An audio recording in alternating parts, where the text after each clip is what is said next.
உயிர்களும் இன்புற்று வாழ்க. அகந்தை உண்டாயின் அனைத்தும் உண்டாகும். அகந்தை இன்றேல் இன்று அனைத்தும். அகந்தையே யாவும் ஆதலால் யாதிது என்று நாடவே ஓவுதல் யாவும் என ஓர் அகந்தையின் இயல்புகளை தெளிவாகவே இங்கு படம் பிடித்து காட்டுகிறார் ரமண மகர்ஷி அவர்கள். அகந்தை என்பது வெறும் தோற்றமே. ஆத்மாவிலிருந்து உதிக்கும் சக்தி அது. நான் யார் என்பதை பற்றி அறிய வேண்டாமா? நான் என்ற எண்ண அழிவே முக்தியாகும். நான் யார் என்ற கேள்விக்கு விடையை காண்பது எப்படி? கட்டை போன்ற இந்த உடலை நான் என்று அறுதியிட்டு சொல்ல முடியுமா? முடியாது. நான் யார் என்று தன்னையே கேட்டுக்கொள்ளும்போது அந்த தெய்வமே தானாக இருப்பதை உணரலாம்.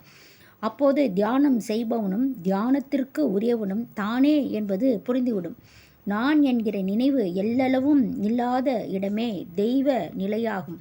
கடவுள் கடந்து உள்ளே பார், அந்த இறைவனே நானாகவும் இருக்கிறேன், அவனே எனக்குள் அறிவாகவும் இருக்கிறான் என்பதை நாம் உணர முடியும். திருச்சிற்றம்பலம்.